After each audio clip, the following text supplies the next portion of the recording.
அண்ணா வந்து ஒரு பிரச்சனையை வந்து மிக எளிதான மொழியில் எல்லோருக்கும் புரியும்படி சொல்லும் வன்மை படைத்தவர்.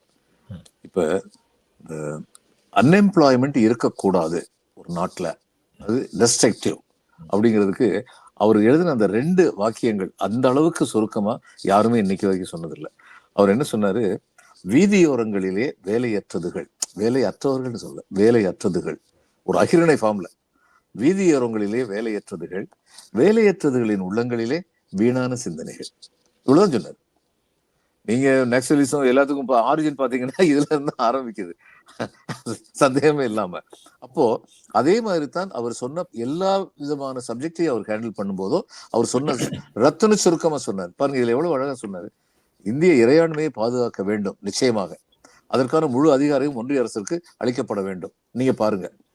ஆனா மருத்துவத்துறையோ கல்வித்துறையோ நீங்க எதுக்கு பார்க்கணும்?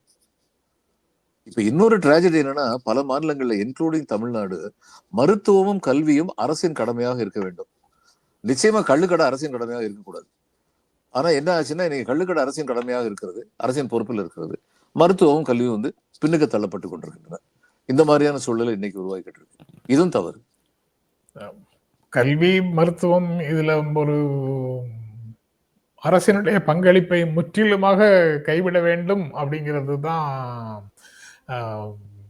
இன்றைய அரசியல் சக்திகளுடைய கோரிக்கை, திட்டமும் அதுதான். ஆனா அந்த மாதிரி இன்னும் மாநிலங்கள், அந்த மாதிரி சில மாநிலங்களாவது அந்த மாதிரி நிலைக்கு போகல இல்ல சார்? இல்ல போகல. ஆனா கல்வியை பொறுத்த மட்டும் இதுல வந்து பள்ளி கல்வியில வந்து அரசு பள்ளிக்கூடங்கள் அளவுக்கு எண்ணிக்கை இல்லை என்றாலும் தனியார் பள்ளிக்கூடங்களுடைய ஆதிக்கம் வந்து தமிழ்நாட்டோட ரொம்ப அதிகமா தான் இருக்கு. அது தவிர்க்கப்பட வேண்டிய ஒன்று. உதாரணமா வந்து தமிழ் வந்து கட்டாயமாக ஒரு மொழியாகவாவது சொல்லித்தரப்பட வேண்டும் அப்படின்னு இந்த அரசு நினைக்கதான் செய்யுது. கலைஞர் வந்து சட்டம் போடுறது 2006 சட்டம் போட்டு தான் செஞ்சாங்க. ஆனா இன்னைக்கு வரைக்கும் அதை நிறைவேற்ற முடியாம இருக்கிற அளவுக்கு ஒரு பெரிய பவர்ஃபுல் பிளாக்கா வந்து பிரைவேட் ஸ்கூல்ஸ் வந்து வளர்ந்துருக்கிறாங்க அப்படிங்கிறது வந்து விரும்பத்தகுந்த ஒரு காரியம் அல்ல.